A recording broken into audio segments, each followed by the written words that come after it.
once was an associate of ours. We called him Baba Yaga. The boogeyman? Well, John wasn't exactly the boogeyman. He was the one you sent to kill the boogeyman.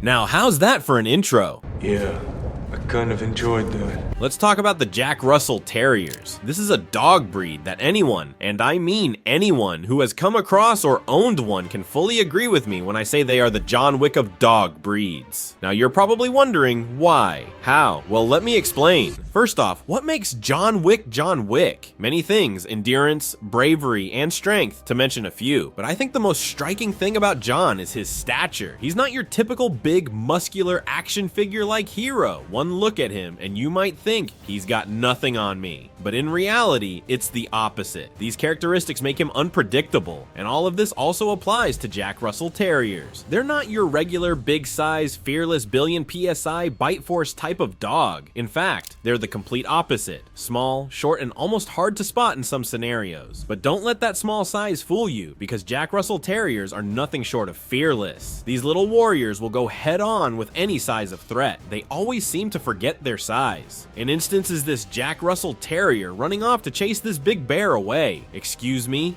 That is a bear. A big one at that. But I guess Jack Russell Terriers don't care. Here's another video of a Jack Russell Terrier going after a giant matriarch elephant. This animal is probably 100 times its size, but like I said, Jack Russells don't care. Another striking trait of John Wick that Jack Russells seem to possess in abundance is endurance. They just don't know when to give up. The moment they set out to do something, they won't stop until it's done. This trait is evident in numerous videos online of them taking on snakes, one of their favorite targets. Once they have a snake locked in, they won't leave until the snake or any other threat is completely neutralized. So one question many seem to have about Jack Russells is, where on earth do they get their fearlessness from? In reality, nobody really knows. You could say the creators of this breed intentionally bred them to have these traits, but you'd be wrong. Jack Russells were originally bred to hunt smaller predators like foxes and rodents. So where the courage to stand firm against much bigger predators came from is unknown. I guess we can just say that only God has the answer to that. One more thing about John Wick that Jack Russells exhibit is loyalty. As we know, John Wick is one of the most loyal people to have as a friend, as we've seen in the movies. Jack Russells are also very loyal companions. They're the type of dogs that would risk their lives to ensure their owner is safe. The kind of dog that would warn their owner about danger just to keep them from getting hurt. But that's not all. Just like Wick, Jack Russells are incredibly intelligent. They know when to strike and when to back down, avoiding harm. They're quite calculative when facing predators or threats. Additionally, they are known for being easy to train, which is something you don't often see in small-sized dog breeds. And so when I say that Jack Russells are the John Wick of dog breeds, this is exactly what I mean. If you've ever owned a Jack Russell before, then you can certainly agree that everything stated in this video is straight up facts. And if you don't agree, all you have to do is head over to YouTube and do a quick search on Jack Russell Terriers. There are more than enough videos to convince you. Also, if you're considering getting this breed, I believe this video should serve as a guide on what to expect from these little warriors. Remember, they might look small, but they don't think they're small, so they're not going to act like your typical small-sized pet dogs. They require a ton of exercise and mental stimulation to avoid boredom. If they get bored, they get destructive. And believe me, the last thing you want is a bored and destructive Jack Russell Terrier. Just imagine a bored, careless version of John Wick on the loose. Not good. Either way, that's all for today. If you enjoyed this video, leave a like, drop a comment, and don't forget to subscribe if this is your first time here. Thank you for sticking with me until now. See you in the next one.